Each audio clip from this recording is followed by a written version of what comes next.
مرحوم کے لیے صدقہ دینے کا ثواب۔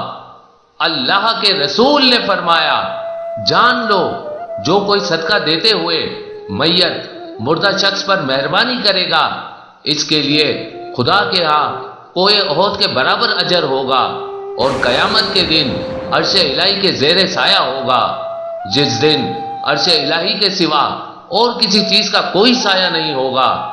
زندہ اور مردہ تمام لوگ صدقے کے ذریعے نجات حاصل کرتے ہیں۔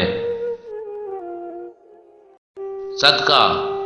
اللہ کے رسول نے فرمایا، اپنی صبح کو صدقے کے ساتھ شروع کرو، کیونکہ مصیبت صدقے سے گزر کر نہیں آ سکتی۔ صدقہ دینے میں واسطہ بننے والوں کا فائدہ۔ اللہ کے رسول نے فرمایا، جو شخص کسی مسکین کو صدقہ دے تو اسے ویسا ہی اجر ملے گا، اور اگر اس ایک صدقے کو 40,000 انسان آپس میں گھما کر پھر ایک آدمی کو دے دیں تو ان سب کو مکمل اجر ملے گا۔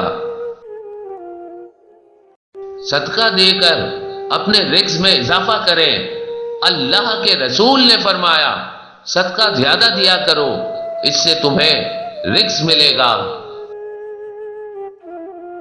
اللہ کے رسول نے فرمایا، صدقہ جب اپنے مالک کے ہاتھ سے نکلتا ہے تو صدقہ اس وقت 5 جملے کہتا ہے: میں فانی مال تھا، تم نے مجھے عظیم بقا دے دی۔ میں دشمن تھا، اب تم نے مجھے دوست بنا دیا۔ میں حقیر تھا، تم نے مجھے عظیم بنا دیا۔ آج سے پہلے تم میری حفاظت کرتے تھے، اب میں تمہاری حفاظت کروں گا۔ پہلے میں تمہارے ہاتھ میں تھا، اب میں خدا کے ہاتھ میں ہوں۔ پیاسے کو پانی پلانا بھی صدقہ ہے۔ اللہ کے رسول نے فرمایا، پیاس سے جلے ہوئے دل کو ٹھنڈا کرنا افضل ترین صدقہ ہے، افضل ترین صدقہ ہے۔